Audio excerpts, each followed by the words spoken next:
Hello my dear students, आज हम लोग पढ़ेंगे क्लास 9th केमिस्ट्री का जो सेकेंड लेसन हमारा है पदार्थों का वर्गीकरण, जिसका पिछले दिन हमने पढ़ा था, जिसमें हमने पढ़ा था पदार्थों को रासायनिक गुणों के आधार पर। पहले अध्याय में हमने पढ़ा था भौतिक गुणों के आधार पर, और दूसरे दिन हमने पढ़ा जो हमारा दूसरा लेसन था उसमें हमने क्या पढ़ा था, उसके रासायनिक गुणों के आधार पर हमने बांटा तत्व और यौगिक। तत्व और यौगिक, ध्यान देंगे एक ही प्रकार के परमाणुओं से जो बनी पदार्थ हैं उसे कहते हैं हम लोग तत्व, और दो या दो से अधिक प्रकार के परमाणुओं से जो बनी पदार्थ होती है उसको कहते हैं हम लोग यौगिक कहते हैं। आज हमें पढ़ना है मिश्रण के बारे में कि मिश्रण किसे कहते हैं। समझेंगे दो या दो से अधिक पदार्थों के साधारण विधि द्वारा, दो या दो से अधिक पदार्थों के साधारण विधि द्वारा, यानी कि उसको सरल विधि से हम बना भी सकते हैं, तोड़ भी सकते हैं, और उनके जो अवयवी पदार्थ होते हैं उनके गुण में कोई परिवर्तन नहीं होती है तो उसको कहते हैं हम लोग मिश्रण। जैसे समझिए एक तरह से कि मिश्रण क्या है। मिश्रण वह है जो दो या दो से, ध्यान देंगे, मिश्रण वह है जो दो या दो से अधिक पदार्थों के किसी भी अनुपात में मिलने से बनता है। जैसे हमने बताया था आपको, हेलो ध्यान देंगे आप लोग, जैसे हमने बताया था कि आप चीनी ले लीजिए और जल ले लीजिए, ठीक है। अब कोई ज़रूरी नहीं है कि आप 1 लीटर जल में 100 ग्राम चीनी डालेंगे तभी वह शरबत बनेगी, नहीं, इसके लिए आप 200 ग्राम भी डाल सकते हैं और 50 ग्राम भी डाल सकते हैं। यानी अनुपात जो आप दिए वो बिल्कुल अलग है। कोई जरूरी नहीं है कि आप एक रंग के ही डालेंगे। जैसे हमने बताया था यौगिक के बारे में कि आप हाइड्रोजन अगर 2 kg देंगे, ऑक्सीजन 1 kg देंगे, तब जाकर के जल बनेगी। अगर ऑक्सीजन को भी 2 kg कर देंगे तो वह जल ना बन करके बन जाती है हाइड्रोजन पेरोक्साइड। जैसे हमने उदाहरण में बताया था कि H2 आप +O देंगे तो बनेगी, क्या बनेगी, H2O। लेकिन यहीं H2 आप +O2 डालेंगे तो ये हो जाएगी H2O2, और ये हो जाएगी हाइड्रोजन पेरोक्साइड हो जाएगी। क्या हो जाएगी, जल नहीं बनेगी। यानी अनुपात आपने जैसे ही बदला तो उसका क्या हो गया, उसका गुणमा जो है, चीजवा जो है वो बदल गई, नहीं बदल गई। लेकिन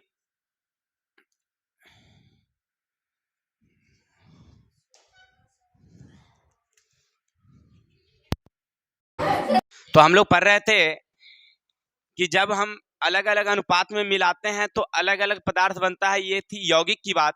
लेकिन मिश्रण में इस तरह की बात नहीं है, अनुपात जो होती है वह अलग अलग नहीं हो, मतलब अलग अलग हो जाएगी तो भी वही पदार्थ बनेगी। जैसे उदाहरण में हमने अभी बताया कि अगर आप जल में चीनी अगर 100 ग्राम, 50 ग्राम, 200 ग्राम मिलाएंगे तो वह शरबत ही बनेगी, ना कि वह मिठाई हो जाएगी, ना कि वो दूसरा कोई पदार्थ बन जाएगी। क्लियर।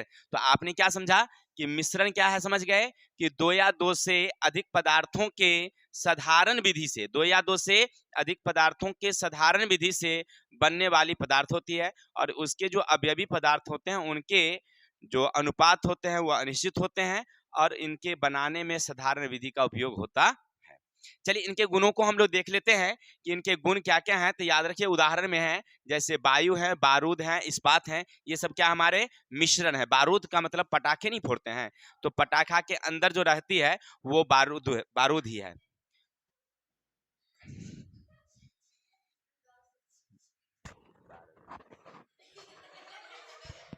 चलिए बाजी, तो हम लोग पढ़ रहे थे यौगिक के गुणों के बारे में। देखते हैं कि यौगिक के क्या क्या गुण हैं, यौगिक के क्या क्या गुण हैं। तो नंबर याद रखेंगे, यौगिक समांग और विसमांग दोनों होते हैं। यौगिक क्या होते हैं, समांग और विसमांग दोनों होते हैं। अब देखिए समांग का क्या मतलब, हमने बताया था उनके जो अनुपात है ना एक जैसे होते हैं। समांग का मतलब क्या होता है, उनके अनुपात एक जैसे रहेंगे, बराबर रहेंगे। जैसे अगर शरबत तैयार हो गई, 1 लीटर जल में आपने 6 ग्राम चीनी डाला और वो शरबत तैयार हो गई, तो ऊपर वाली जल और नीचे वाली जल का जो शरबत होगा ना, मिठास एक जैसा होगा।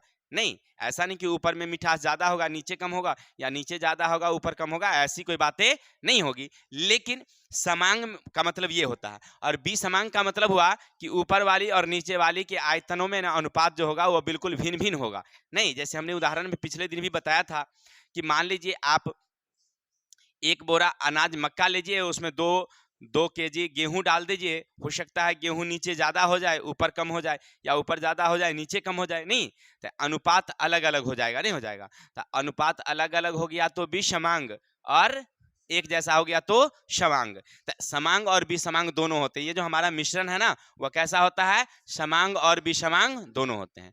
मिश्रण के अवयव को साधारण विधि द्वारा अलग किया जा सकता है, माने मिश्रण जो भी होंगे ना, उसको आसानी से आप तोड़ सकते हैं। यौगिक को नहीं तोड़ सकते हैं, लेकिन मिश्रण को तोड़ सकते हैं। कहेगा सर जी समझे नहीं। देखिए जल आपके पास है ना, जल को आप साधारण विधि से नहीं तोड़ सकते हैं, क्योंकि यौगिक है। चीनी है आपके पास, यौगिक है, वो साधारण विधि से नहीं तोड़ सकते हैं, लेकिन मिश्रण को साधारण विधि से तोड़ सकते हैं। क्लियर है। अब चीनी को आप रख दीजिए तो टूटेगा क्या, वह उसमें से हाइड्रोजन ऑक्सीजन अलग होगा, लेकिन शरबत को रख दीजिए तो आपको पता चल जाएगा चीनी अलग पानी अलग हो जाएगी, नहीं हो जाएगी। वाष्प बन करके वह चीनी क्या हो जाएगी, पानी उड़ जाएगी, चीनी पेंदी में बच जाएगी। या आपको देखना है तो क्या कीजिए, मंगनिया हिसाब बता देते हैं आपको, मंगनी वाला जिसको कहते हैं हम लोग, कोई मूल्य ना लगे। 1 चम्मच ले लीजिए, उसमें थोड़ा सा नमक घोल दीजिए, घोल दिए और उसको रख दीजिए किसी जगह पर। 2-4 घंटे बाद जाइएगा, जब घोलिएगा तो पता नहीं चलेगा कि इसमें नमक मिला हुआ है। हमारे एक छात्रा थे, बहुत होशियार छात्रा थी, उसको कहे घर से जाके पानी लाओ, 1 गिलास पीना है हमें। वो गई और आंगन में, वहां जब हमारे चूल्हे के पास गई और चीनी के बदले में उसमें नमक डाल नमक का डब्बा देखी किचन में रखा हुआ है, तो उठा के उसमें नमक डाल दी, लाए पिए। तो हमको लगा भाई कि बड़ा करवा है, हंसने लगी। ऐसे ऐसे स्टूडेंट भी हमारे यहाँ थे। चलिए आइए किताब की ओर। तो क्या बता रहे थे कि नमक को उसको क्या कर दीजिए, आप रख दीजिए, और नमक को रख करके किसी जगह छोड़ दीजिए 10-15 मिनट, आधा घंटा, 2 घंटा। अब क्या पाएंगे कि जल जो है ना वाष्पित होकर के उड़ गई, चम्मच में फिर से नमक वापस आ गई। हाँ थोड़ा सा ये होगा कि जो नमक दानेदार था वो बिल्कुल पाउडर की तरह दिखाई पड़ेगी, लेकिन नमक मिल जाएगी, नहीं मिल जाएगी। तो ये साधारण विधि से आप तोड़ लिए। क्लियर। तो अलग करना हम साधारण विधि से, मिश्रण बनाने में न तो ऊर्जा अवशोषित होता है, न ही उत्सर्जन होता है। यानी बनाने के लिए हमें किसी तरह की ऊर्जा की जरूरत नहीं होती है। जैसे अभी आपने देखा कि मान लीजिए चावल है, उसमें दाल ही मिलाना हो, दाल, तो क्या उसमें ऊर्जा की जरूरत होती है, नहीं। चावल का ढेर है, उसमें रख देंगे, दूसरी दाल हो गया, खिचड़ी बन गया। शादी विवाह में नहीं देखे हैं, नहीं शादी विवाह नहीं, उस्मा देने की खिचड़ी तैयार नहीं ना करना है हमको जी, मिलाना है, मिश्रण मिलाना है। चावल और दाल को मिलाना हो तो क्या जरूरत होगी, क्या जी। तो कहने का अर्थ है कि वह क्या है, मिश्रण बनाने में न तो ऊर्जा की जरूरत होती है, न ही अवशोषण, न ही उत्सर्जन। मिश्रण का संगठन निश्चित होता है, यानी मिश्रण का जो संगठन है ना वो निश्चित होता है। आगे है इसके द्रव्यनांक और क्वथनांक निश्चित नहीं होते हैं, यानी इनके उबलने के लिए कोई निश्चित तापमान की जरूरत नहीं होती है। जैसे आप जल को देखें, जल को उबलने के लिए कितने तापमान चाहिए, 100। लेकिन हमने पढ़ा था ना पीछे कि द्रव के वाष्पन, तो 100 पर अगर 100 से कम हो गया या ज्यादा हो गया तो क्या है, अशुद्ध है, वो क्या है, अशुद्ध है। अब मिश्रण है तो वह अशुद्ध है, शुद्ध तो है नहीं जल, या तो उसका तापमान कम भी हो सकता है या तापमान। तो कहने का अर्थ है कि उसको उबलने के लिए यानी द्रव्यनांक और क्वथनांक क्या होता है, मिश्रण बनने में कोई रासायनिक अभिक्रिया नहीं होती। रासायनिक अभिक्रिया का मतलब होता है कि गुण नहीं बदलता है। जैसे पिछले दिन हमने पढ़ा था, आपको याद रखेंगे, थोड़ा सा ध्यान दीजिएगा, बातें नहीं करेंगे, हंसेंगे नहीं, तो आपको समझने में सहूलियत बनेगी। जैसे देखिए हमने बताया था आपको कि Na सोडियम और Cl क्लोरीन दोनों को मिलाइए, दोनों गैसीय अवस्था में है, दोनों गैस हैं, और इसको हमने मिलाकर बनाया NaCl जो नमक है। खास करके क्लोरीन जहरीली गैस है, और उसी चीज के नमक बन गया तो रोज दैनिक जीवन में भोजन में जरूर उपयोग होता है, नहीं होता है। इसके बिना तो हमारा भोजन स्वादिष्ट हो ही नहीं सकता। कितनों तेल फोरन मिर्चाई रख दीजिए अच्छा से, क्या जी, गम गम करके सब कुछ अच्छा रहा, लेकिन उसमें आपने नमक डालना भूल गया तो फिर उसका मजा नहीं आएगा, क्या जी। बस देखिए इतनी छोटी सी चीज नमक नहीं डाले और इसके बिना काम नहीं चलता है। तो आपने क्या समझा, समझिएगा थोड़ा सा। ये क्या है, क्लोरीन गैस है, ये हो गया ठोस, इसका गुणमा क्या हो गई, इसका गुणमा क्या हो गई, बदल गई, नहीं बदल गई। लेकिन आपने अभी जो शरबत बनाया, क्या गुण बदल गया, क्या नहीं बदला ना, गुण नहीं बदलते हैं, यानी कि वो रासायनिक परिवर्तन नहीं होता है भाई। क्लियर। दूसरा हमने उदाहरण बताया था, जैसे देखिए समझेंगे, सी है कार्बन, और O2 ऑक्सीजन और बन गया CO2। ये कार इससे और इसके गुण से ये गुण क्या है, अलग हैं। इसके गुण क्या हैं इसी तरह से हमने बताया था H2 प्लस O तीर H2O, ये क्या है, गुण बदल रहा है, गुण बदल रहा है। ये दोनों गैस है और ये क्या है, द्रव है। लेकिन मिश्रण अभी हमने जो दाल और चावल दिया, क्या उसका गुण बदल गया क्या? नहीं बदला। तो मिश्रण में गुण नहीं बदलते, यानी रासायनिक परिवर्तन। तो आपने क्या समझा भाई मेरे, क्या समझा? मिश्रण किसे कहते हैं? तो दो या दो से अधिक पदार्थों के समांग या विसमांग, जिनके अनुपात अनिश्चित हो और उसे साधारण विधि से बना सकते हैं, उसको कहते हैं हम लोग मिश्रण। उदाहरण में आपने समझा कि हमारा जो वायु है वो मिश्रण है, नहीं, बारूद हमारा मिश्रण है, इस्पात हमारा मिश्रण है। कहेगा सर जी एक बात हमको समझ में नहीं आया कि वायु मिश्रण कैसे है। देखिए वायु यानी हवा, हवा में बहुत सारी चीज हैं। एक देखिए, एक हवा हमारे यहाँ अनुपात दिखाता है ना, देखिए हवा का अनुपात इस तरह से हमारा है। हमारे हवा का अनुपात है वायुमंडल में नाइट्रोजन, वहां दिखाई नहीं पड़ रही होगी वीडियो में, इसको ले लेते हैं। ये नाइट्रोजन है 78%, कितना है, ये है 21%। कौन, ऑक्सीजन। 21 होता नहीं है, थोड़ा सा कम रहता है, फिर भी एक अनुपात लेते हैं। 0.03% CO2 है, धूलकण है, जलवाष्प है, इत्यादि इत्यादि है ना गैस।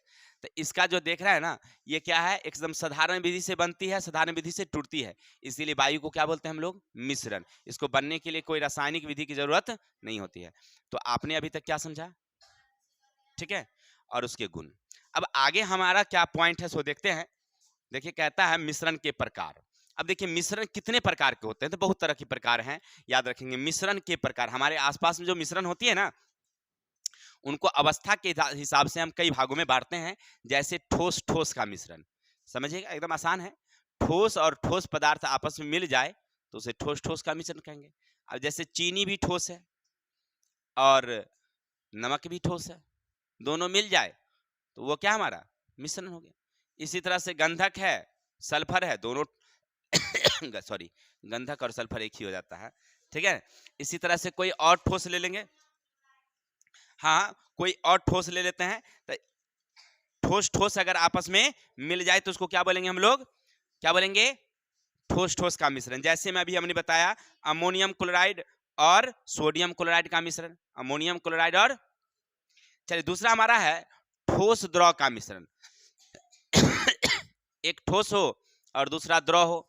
जैसे उदाहरण में लीजिए आप कि चीनी ले लीजिए और दूध, तो दूध हो गया द्रव और चीनी हो गया ठोस, नहीं हो गया। तो ये भी क्या हो गया आपका, चीनी हो गया ठोस और दूध हो गया द्रव, तो दोनों का मिश्रण तैयार आपने कर दिया, तो इसको कहते हैं हम लोग ठोस द्रव का मिश्रण। इसी तरह ठोस और गैस का मिश्रण, जैसे हमारी मिट्टी में, हमारी जो मिट्टी है ना उसमें गैस छिपी हुई है, गैस क्या हुई है, छिपी हुई है, इसको क्या बोलेंगे, इसको क्या बोलते हैं हम लोग, ठोस और गैस का मिश्रण।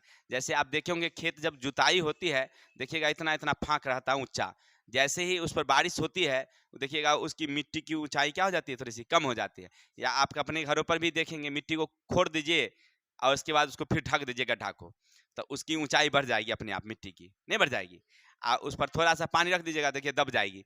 इसका मतलब हम नहीं समझेगी ये हुआ कैसे आखिर रे, बड़ा गजब कहानी हुआ। अरे ऐसा हुआ ना कि वो मिट्टी के अंदर में ना कुछ वायु रह गया, मिट्टी के अंदर क्या रह गया, वायु रह गया।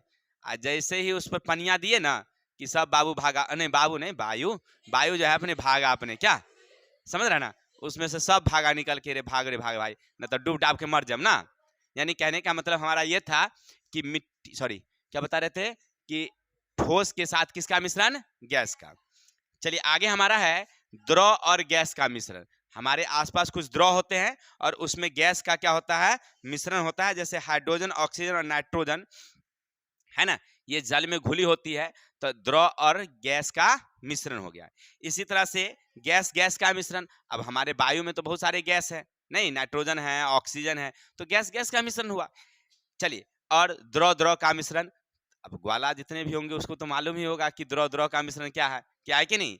जैसे हमारे कुमकुम के दादाजी क्या करते हैं मालूम है ना, बस 5 लीटर भैंस का दूध निकालेंगे, उसको 7 लीटर बना देते हैं।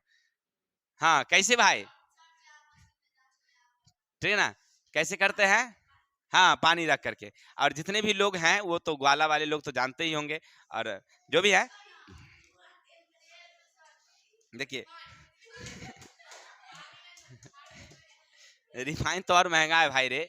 चलिए आए किताब की ओर, तो हम लोग पढ़ रहे थे, ध्यान देंगे, तो हम लोग क्या पढ़ रहे थे? द्रव और द्रव का मिश्रण। अब चलते हैं, अगर आपसे कोई पूछे, हेलो बुआ जी, समझेंगे, आपसे अगर कोई पूछे कि ऑक्सीजन एक तत्व है कैसे, अगर आपसे कोई पूछे कि ऑक्सीजन तत्व कैसे, इसलिए कि ऑक्सीजन एक ही प्रकार के परमाणु से बनी है, ना तो उसे तोड़ सकते हैं ना ही बना सकते हैं, इसीलिए ऑक्सीजन एक तत्व है। क्या जी? ऑक्सीजन तत्व है, क्यों? इसलिए क्योंकि वह एक ही प्रकार की परमाणुओं से अब आप, अगर आपसे कोई कहे कि वायु एक मिश्रण है, वो कैसे? इसलिए क्योंकि वायु, हवा जो है वह क्या है? अब बताए ना, नाइट्रोजन, ऑक्सीजन, कार्बन डाइऑक्साइड, जलवाष्प, धुलकन, सब अलग अलग प्रकार के अवयवों से बना है, नहीं बना है? अरे कहीं पर ज्यादा धुलकन है, कहीं पर कम है, नहीं, अनुपात भी अलग अलग है। साधारण विधि से बनती है, साधारण विधि अलग होती है, तो इसको क्या बोलते हैं हम लोग? वायु एक क्या है? हमारा मिश्रण है, यौगिक नहीं। चलते हैं आगे, हमारे कुछ एग्जाम से क्वेश्चन आ जाते हैं इस तरह के, और क्या होते हैं? तथ्य और यौगिक में अंतर आपसे पूछेगा, कभी कभी पूछता है कौन सी, कि तथ्य और यौगिक में क्या अंतर है, तो समझेंगे मेरे भाई। परीक्षा में जब इस तरह का क्वेश्चन आ जाए ना, तो तुम क्या करना, डिवाइडिंग कर लेना, एक तरफ लिखना तत्व, एक तरफ क्या लिखना तुम? तत्व, और एक तरफ क्या लिखना? यौगिक। लिखेंगे तत्व एक ही प्रकार के परमाणु से बनी होती है, जबकि यौगिक दो या दो से अधिक प्रकार के परमाणुओं से बनी होती है। तत्व को न बनाया जा सकता है और न ही तोड़ा जा सकता है। यौगिक को बनाया, रासायनिक विधि से बनाया भी जा सकता है और तोड़ा भी जा सकता है। क्लियर? तत्व के जो परमाणु मतलब सूक्ष्म कण है वो परमाणु कहलाते, तत्व के जो सूक्ष्म कण है क्या है? परमाणु कहलाते हैं, और यौगिक के सूक्ष्म कण अणु कहलाते हैं। यौगिक के जो सूक्ष्म कण है वो क्या कहलाते हैं? समझ रहे हैं अंतर? तो इस तरह से अंतर है। फिर आपसे पूछ सकता है कि यौगिक और मिश्रण में अंतर, क्या पूछेगा आपसे? यौगिक और मिश्रण में। फिर क्या लिखेंगे? यौगिक मिश्रण के बारे में लिखेंगे, मिश्रण दो या दो से अधिक पदार्थों के, दो या दो से अधिक पदार्थों के साधारण विधि से बनती है, जबकि यौगिक दो या दो से अधिक पदार्थों के रासायनिक संयोग से बनती है।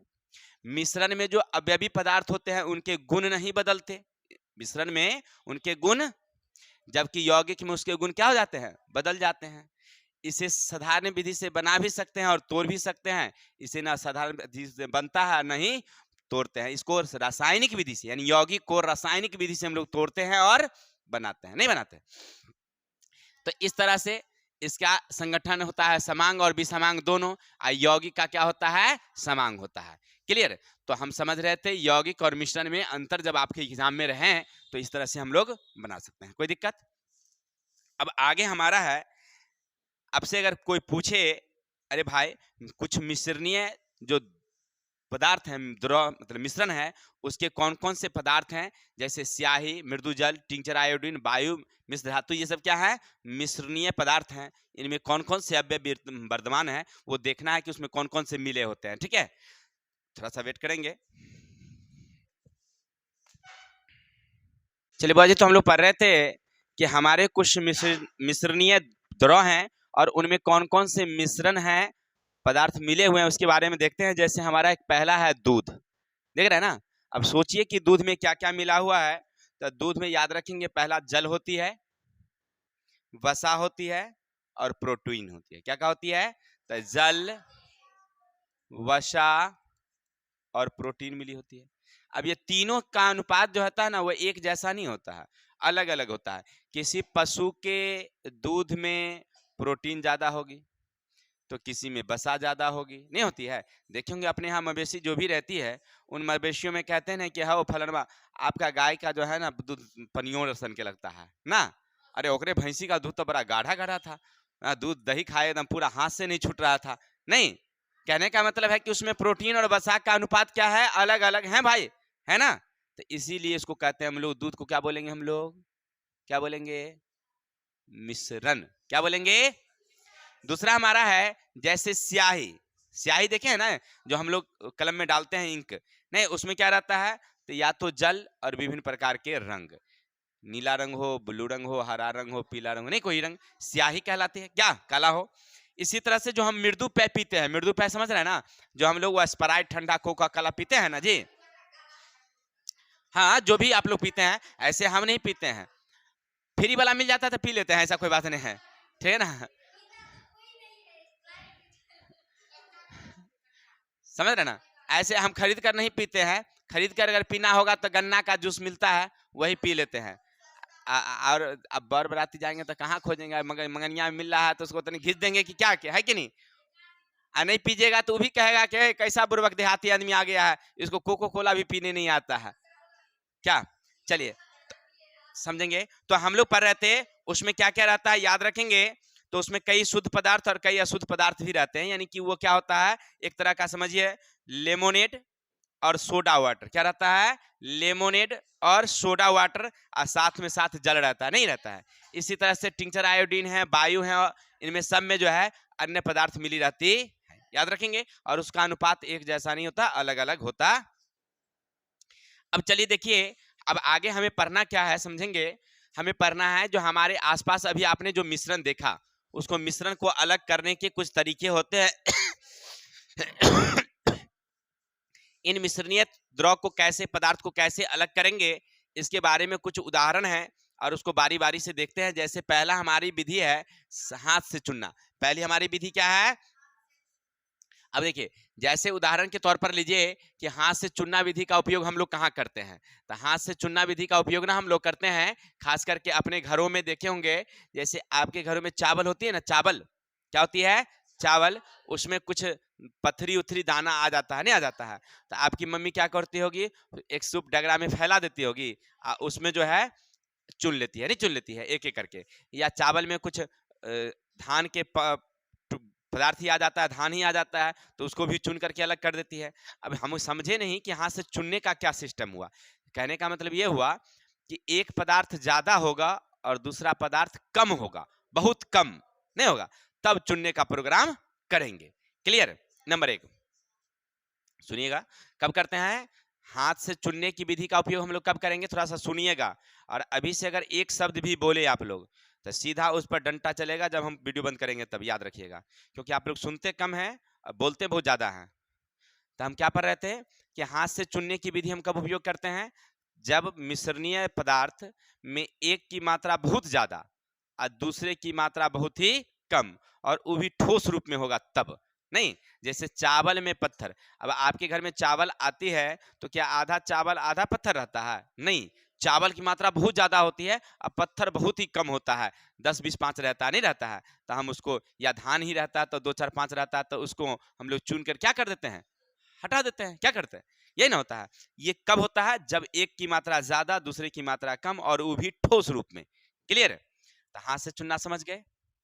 अब चलिए दूसरा हमारा है चलनी से चालना। अब चलनी से चालना कौन विधि चलता है, हम लोग चलनी से चालना हम लोग किस विधि में चलते हैं, तो खास करके जब दोनों बिल्कुल क्या हो, माने उसके जो अवयवी पदार्थ हो बिल्कुल एक महीन हो और एक मोटा हो, एक बिल्कुल महीन और एक बहुत ही मोटा हो, तब हम लोग किसका उपयोग करते हैं, चालने का। जैसे आप देखे होंगे घर में जो आटा आता है रोटी बनने के लिए, उसमें जो चोकर होता है ना, उसकी दाना थोड़ा मोटी मोटी होती है, जो गेहूं है या मक्का है उसकी जो दाना छिलका समझे वो मोटा मोटा रहता है, उसका जो आटा होता है वो बहुत महीन होता है, तो हम क्या करते हैं एक चलनी में रख देते हैं और उसको चाल देते हैं, तो महीन वाला नीचे गिर जाता है और जो अब शुद्धि रहती है वो चलनी में फंस जाता है। क्या, बड़का आलू और छोटका आलू वाला कहानी भी देखे होंगे कि बड़ा वाला आलू जो गोडाउन में रखता है या कोल्ड में रखता है, वो व्यापारी लोग क्या करते हैं, पहले क्या करेंगे, बड़का बड़का चलना रखते हैं, चलनी नहीं चलना,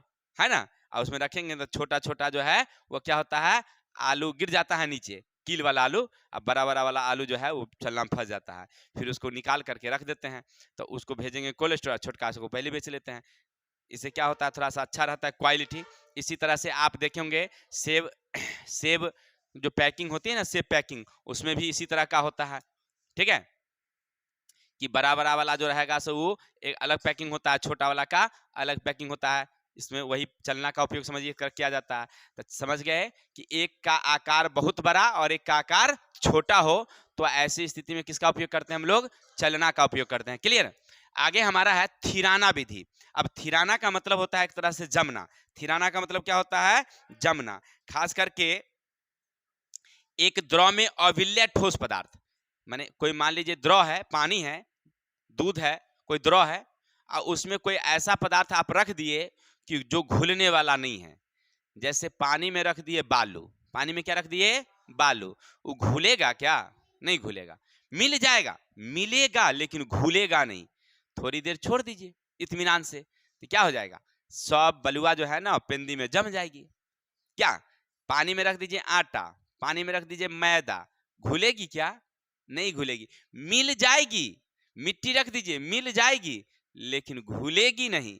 तनका देर छोड़ दीजिए, धीरे धीरे सब क्या हो जाएगी? पेंदी में बैठ जाएगी। इसी क्रिया को कहते हैं हम लोग थिराना विधि।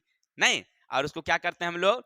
जब मगर मिल गया है तो आराम से छोड़ दीजिए। जैसे आप मान लीजिए किसी का चापाकल में देखे होंगे बालू बहुत ज्यादा देता है, तो लोग क्या करता है? उसको बर्तन में ले लेता है पानी को और छोड़ देता है कुछ देर के लिए, तो धीरे धीरे बलुआ क्या हो जाती है? बैठ जाती है। अब पानी को ऊपर से क्या करते हैं हम लोग? निकाल लेते हैं। नहीं निकाल लेते हैं, छान करके, माने उसको निकाल कर पसा करके उसको को कहिए, चाहे थिरा कर कहिए। तो इस विधि को कहते हैं हम लोग निथारना या थिराना विधि। कोई दिक्कत? एक जल में घुले अविल्य पदार्थ को अलग करने के लिए किसका उपयोग करते हैं हम लोग? थिराना विधि का। इसी तरह से हमारा है अपकेंद्रन या मंथन विधि। अभी आपने देखा कि दूध में क्या क्या मिली रहती है? तो प्रोटीन, वसा और जल। प्रोटीन, वसा और, अब ऐसे विधि में मिश्रण में हम लोग किसका उपयोग करते हैं? अपकेंद्रन और मंथन विधि में जो जल में घुली हुई, यानी जल में जो विलय है, और विलय पदार्थों को अलग करने के लिए किसका उपयोग करते हैं हम लोग? मंथन विधि का उपयोग करते हैं। आपने सुना होगा ना, आपके आस पड़ोस में, हमारे पड़ोस में भी एक दूध महने वाली मशीन है। वहां जो ले जाता है लोग, तो दूध को रख देता है एक ड्राम में।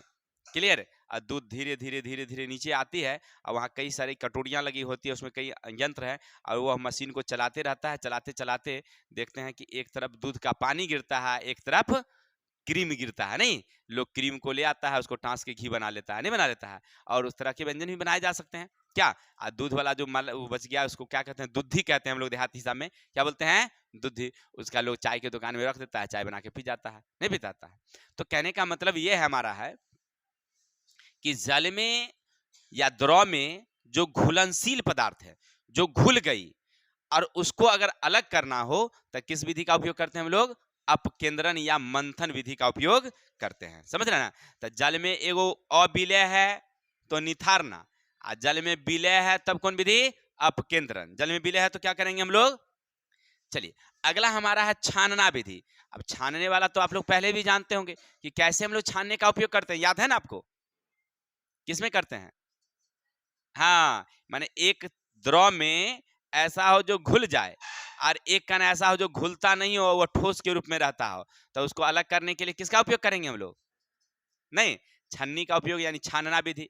क्या? चावल भी देखे होंगे भोज में नहीं खाते हैं आप लोग हो क्या? घर पर भी हम लोग चावल बनाते हैं, लेकिन उसमें छानने के लिए हम लोग ज्यादा उपयोग नहीं करते हैं। लेकिन भोज में देखेंगे चावल ड्राम में बन गया, मतलब क्या कहते हैं उसको? टोपिया। टोपिया। देखिए आरती का मुंह जो है लसर पसर करने लगी भोज के नाम पर, देख लीजिए। कमाल बच्चा है, नाम सुनती नहीं है। अभी जाना वहां पर, देखना खीर पक रहा होगा वो भगत जी वाला पूजा में, ठीक है ना? इधर से मांगते हुए जाइयो, हम भी पहुंच रहे हैं थोड़ी देर बाद। सुनिए ना, तो चावल वो बन रहा होता है, टोपिया में नहीं बन रहा होता है। तो हम लोग क्या करते हैं, देखते हैं कि उसको चावल को क्या करता है, उसमें से छनौटे से निकाल करके एक छिट्टा में डाल देता है, उसमें जाल लगी रहती है। सब उसका पनिया जो है नीचे निकल जाता है, बच जाता है कुछ उसमें केवल चावल, यानी कि भात जिसको हम लोग कहते हैं, नहीं कहते हैं। और उसको जो है फिर अपना, तो कहने का अर्थ है कि इस तरह के एक जो है क्या हो? द्रव। एक क्या हो? मिश्रण में द्रव हो, और दूसरा क्या हो? ठोस हो। तो उसको उपयोग करेंगे हम लोग कौन विधि का? छानना का। जैसे अब चाय छन्नी में भी दूध रहती है, पानी रहती है ना जी, और उसमें चाय पत्ती, तेजपत्ता और मसाला उसाला डाल देते हैं, क्या है कि नहीं है? हाँ। देखिए, अरे हमारे बगल में एक पड़ोसी के यहाँ ना एक अतिथि आए, अतिथि कुटुंब, तो वो घर वाला ना बताया कि अरे थोड़ा सा मसाला उसाला डाल करके चाय बनाइए अच्छा से। वो भी औरत क्या की, घर से 4 गो मिर्चाई, थोड़ा सा धनिया और लहसुन रख के, मिर्चाई रख के बना दिया अपना। अतिथि को मिला पीने के लिए, बेचारे एक के जो गुरुक्का मारे तब पूरा तितगर रहा, तो छोड़ दिए, रख दिए। तो बोला कि अच्छा नहीं है की हो चाय। बेचारा अब क्या बोले कि भाई अच्छा नहीं है, नहीं नहीं नहीं नहीं अच्छा है, ठीक है। अब क्या होता है, गए घर पूछने के लिए कि बोले चाय बनल हो से अच्छा नहीं रही, केना बनल हो। तो आप की करती है, तो 4 गो मिर्चाई देवे के लिए, धनिया ऐसे दिले, लहसुन एगो देवे के लिए, तेजपत्ता तनी धरिए दिलिए। कल के जोरे तोरी के कौन सा बताइए, ऐसे लोग हैं कि मसाला का मतलब था उसको आदि रखना है, इलायची रखना है, कि मिर्चाई और धनिया पड़ता है कहीं चाय पत्ती। बताइए चाय बनाने में। अब ऐसे ऐसे लोग हमारे गांव में है भाई, क्या कहिएगा। ये सही घटना है, सही घटना है, हमारे बगल में पड़ोस में है। हाँ ठीक है ना। वो औरत थोड़ा सा मंद बुद्धि की है। वो गई आलू खरीदने के लिए, 4 रुपए आलू था उस जमाने में। आधा किलो आलू ली, 50 रुपया दुकानदार को दे दिया, बोली कि बउआ और जो बचल ना पैसा से बाद में आकर दे देवा। अब बताइए ऐसे औरत है वो, अब उसको क्या कहिएगा। वही औरत की थी, चाय में रख दी थी, कहा मसाला और धर के बनाइयो अच्छा से, तो क्या कर दिया वो, मिर्चाई उर्चाई रख दिया। छोड़िए किताब की ओर। तो कहने के अर्थ है कि छानना समझ गए कि एक द्रव हो और एक ठोस हो, एक द्रव और एक ठोस हो। तो ऐसे मिश्रण को अलग करने के लिए किसका उपयोग करेंगे। चलते हैं उधर पातन क्या है। उधर पातन अगर कोई पूछे तो हमने पिछले दिन भी पढ़ा था कि वैसे ठोस जो वायुमंडल से अभिक्रिया करके सीधे किस में बदल जाती है, गैस में। किस में बदल जाती है, गैस में। तो ऐसे मिश्रण को अलग करना हो तो हम लोग किसका उपयोग करते हैं, उधर पातन विधि का उपयोग करते हैं, जिसमें एक अवयव ठंड पाकर के सीधे ठोस रूप में परिवर्तित हो जाए। यानी कहने का अर्थ है कोई ऐसा मिश्रण हो जिसको ठंडा कर दीजिएगा ना तो क्या हो जाएगा, ठोस रूप में परिवर्तित हो जाए। तो इसे अलग करने के लिए हम लोग किसका उपयोग करते हैं, उधर पातन विधि का उपयोग करते हैं। जैसे साधारण नमक और अमोनियम क्लोराइड, एक साधारण नमक लीजिए और एक अमोनियम क्लोराइड लीजिए, और उसको अलग करना हो, दोनों को मिश्रण है दोनों, साधारण नमक और अमोनियम क्लोराइड, और उसको अलग करना हो तो किसका उपयोग करेंगे हम लोग, उधर पातन का। क्योंकि जैसे ही ठंडा करेंगे ना, जैसे उसको क्या करेंगे हम लोग, ठंडा करेंगे, तो उसमें से अमोनियम क्लोराइड क्या हो जाएगी, अलग हो जाएगी, और नमक साधारण जो है वो अलग हो जाएगी। क्लियर। अगला हमारा है वाष्पन की क्रिया। अब वाष्पन की क्रिया किसे कहते हैं, तो याद रखेंगे वाष्पन की क्रिया का मतलब हुआ कि कोई द्रव को जैसे उष्मा देते हैं, किसी द्रव को जैसे ही उष्मा देते हैं तो उष्मा देने के बाद उसके अवयव क्या हो जाते हैं, उसके अवयव क्या हो जाते हैं, टूटने लगते हैं, अलग होकर के वायुमंडल में निकल जाते हैं। तो इस क्रिया को कहते हैं हम लोग वाष्पन। ठीक है। और इससे हम लोग अलग करने के लिए, यानी कि जो जल में घुलनशील पदार्थ है, अगर उसको अलग करना हो तो हम किसका उपयोग करते हैं, वाष्पन विधि का। जैसे अभी मान लीजिए हमारे जल में चीनी घुल गई हो किसी कारण से, तो उसको अलग करने के लिए किसका उपयोग करेंगे हम लोग, क्या। अब मान लीजिए सपोज दैट कि रास्ते में हम एक थैली में न चीनी लेकर के आ रहे थे, और थोड़ी दूर आगे बढ़े कि हमारी थैली फट गई, चीनी गिर गई। अब मम्मी तो हमको कुचाई तो करबे करेगी, ये तो हम जानते थे, नहीं मम्मी तो कुचाई करेगी वो तो हम जानते थे। हमने भी कम कलाकार नहीं था, जल्दी जल्दी पूरा सड़क का जो है ना बालू उलू समेटते उठा लिए पन्नी में। हम तो वहां से भागे भागे आए जब मम्मी अब तब नहीं मारेगी, क्योंकि चीनी तो हम उठाइए लिए हैं, और वो कुचाई कर दी। क्या कर दी, और कुचाई कर दी। दिमाग नहीं है तोरा रे, गिर गया तो ऊपरे ऊपरे उठा था, तो बालू समेटते उठा लिया, जो आने वाला था वो नहीं आया। देखिए हम तो बुर्बक थे, हमको लगा कि हम उठा के लेके जा रहे हैं तो मम्मी खुश हो जाएगी। अरे खुश क्या होगी, और मार के कचुमर निकाल, हमरा पूरा पीठ में जो है ददरा उदरा उखाड़ दी थी। अच्छा बताइए कि अब ऐसे मिश्रण को कैसे अलग करोगे भाई। हाँ वाष्पन की क्रिया, देखिए दिमाग लगाई, वाष्पन की क्रिया। पहले क्या करेंगे, जल में उसको उलेट देंगे, उलेट दिए तो अब चला देंगे उसको, चल गया तो चीनी क्या हो जाएगी, घुल जाएगी। चीनी घुल गई, उसमें जो पत्तियां उत्तियां होगी वो ऊपर में आ जाएगी, उसको छान के अलग कर लेंगे। एगो चीज तो अलग हो गया, अब बच गया उसमें बालू, बालू तो अलग होगी नहीं, तो थिराना विधि कर देंगे। कौन विधि, थिराना कर देंगे, यानी कि कुछ समय के लिए छोड़ देंगे, तब जो बालू होगी और मिट्टी के कण होगी पिंडी में क्या हो जाएगी, उसको पानी को फंसा के अलग कर देंगे और बालू को, अब दो चीज अलग हो गया, अब क्या बचा, पानी और चीनी। अगर उसको निकालना हो तो क्या करोगे, वाष्पीकरण कर दोगे। क्या करोगे, नहीं होगा तो धूपे में छोड़ देंगे जैसे 4-5 घंटा, धीरे धीरे वाष्प बन करके उड़ जाएगी, चीनी तो मिल ही जाएगी हमें, नहीं मिल जाएगी। तो आपने देखा ना कि हम लोग वाष्पीकरण किसका उपयोग करते हैं, तो जल में घुली पदार्थों के अवयवों को अलग करने के लिए किसका उपयोग करते हैं हम लोग, वाष्पीकरण। क्लियर है, यहां तक कोई दिक्कत। अब देखिए एक है रवाकरण। भाई ये रवाकरण क्या है, रवाकरण क्या है, तो रवाकरण का मतलब हुआ कि रवा माने चट्टान, किसी विलयन से ठोस पदार्थ प्राप्त अगर करना हो, कोई चट्टान प्राप्त करनी हो तो उसको कहते हैं हम लोग रवाकरण। अब गौर करके देखिएगा आप, मिश्री खाए हैं कि नहीं आप लोग, कौन कौन खाए हैं इसमें से मिश्री खाए हैं, मिश्री, हाँ चीनी भी खाए होंगे। किस चीज से बनता है चीनी, किस चीज से बनता है, गन्ना के रस से, नहीं गन्ना के रस से। अब ऐसा नहीं कि गन्ना को गुल्ला गुल्ला काट करके रख दीजिएगा चीनी बन जाएगा, ऐसा नहीं है, माने उसके रस से बनता है, नहीं बनता है। अच्छा चीनी का दाना रहता है उसमें कि पानी जैसा रहता है, उसमें पानी रहता है, जल रहता है, द्रव रूप में रहता है। उसी को हम लोग क्या करते हैं, ठोस बना देते हैं। कुछ तो ऐसा होता होगा उस यंत्र में, नहीं हो, उस यंत्र में उसको क्या बना दिया जाता है, इसी को तो रवाकरण कहते हैं। कि कोई द्रव हो या कोई गैस हो, नहीं हो उससे हम लोग क्या प्राप्त कर लेते हैं, ठोस चक्का, नहीं जिसका आकार और आयतन क्या हो, निश्चित होता है। तो इस क्रिया को क्या बोलेंगे हम लोग, रवाकरण। इस क्रिया को क्या बोलेंगे हम लोग। अब इस किसी को दिक्कत, रवाकरण किसे कहते हैं, एनी प्रॉब्लम। अब आगे हमारा एक और है क्रोमैटोग्राफी। कौन हमारा है, अगर आपसे कोई पूछे कि अरे भैया क्रोमैटोग्राफी क्या है, क्रोमैटोग्राफी क्या है, तो क्या बताओगे, नहीं जानते हो, नहीं जानते हो, नहीं जानते हो। अरे हम बोल रहे हैं, कौन, राकेश सर। चलिए आइए किताब की ओर। तो अब गाना पर नहीं चले जाइएगा आप लोग। हाँ देखिए क्रोमैटोग्राफी क्या है समझिएगा थोड़ा सा। क्रोमैटोग्राफी का मतलब हुआ, क्रोमैटोग्राफी का क्या मतलब हुआ, गाना नहीं बताए, सुनिएगा थोड़ा सा हमारी बात को। आप लोग तो गाने पर चले जाते हैं। हाँ तो बता रहे थे क्रोमैटोग्राफी एक ऐसा विलयन के अवयवों को अलग करने की विधि है। अब देखिए गौर करिएगा, एक ध्यान देंगे गर्मी के दिनों में हम लोग, गर्मी के दिनों में क्या करते हैं, सुनिएगा थोड़ा सा, गर्मी के दिनों में हम लोग क्या करते हैं, वो उजला उजला गंजी पहनते हैं कि नहीं, देखे हैं सब लोगों, देखे हैं ना।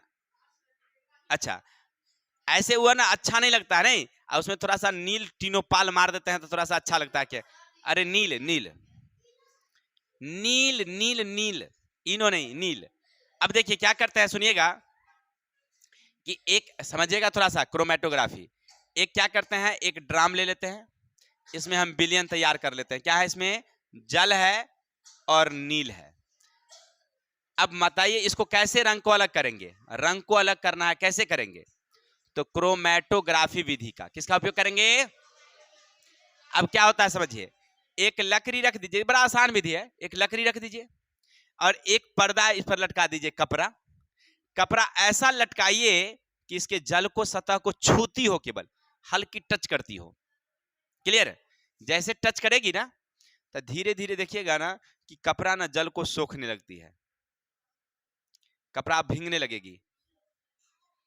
हो गया, अब थोड़ा सा जल नीचे उतर गया, तुम भी कपड़ा को थोड़ा सा ससरा दो नीचे की ओर, आ गया, जल में सट गया, फिर छोड़ दीजिए, फिर धीरे धीरे जल जो है ना वह क्या करेगी, खींचे, कपड़ा जो है जल को वह खींचेगी, खींच रही है। फिर देखिएगा जल नीचे आया तो फिर थोड़ा सा कपड़ा को नीचे कर दीजिए, ठीक है ना। अब तुम अपना पैंट मत खोल लेना यार, बुर्बक कहाँ के, ठीक है। तो हम क्या बता रहे थे, तो कपड़ा को थोड़ा सा क्या करते चलना है, नीचे करते चलना है, नहीं करना।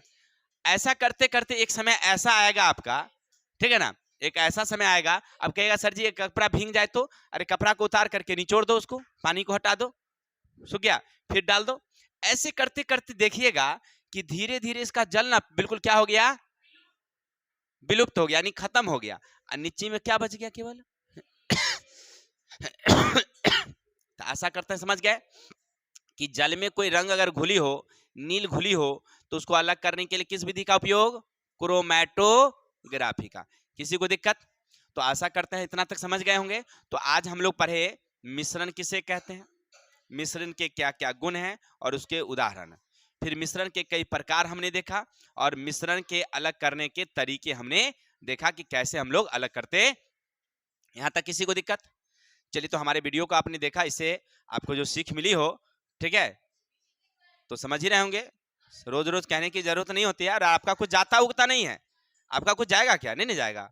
सोचिए थोड़ा सा, बस नीचे फटाक से डाल दीजिए, सब्सक्राइब पर उंगली डाल दीजिए, फिर उसके बाद एक घंटी आएगा, समझ रहे ना, तो घंटी को भी टिप दीजिएगा, ठीक है ना, घंटी को भी हटा मतलब उसको टिप दीजिए, जब भी वीडियो डालेंगे ना वो तुमने यहाँ पहुंच जाएगा, खोजने की जरूरत नहीं होगी। ठीक है, तब तक के लिए जय हिंद, जय भारत।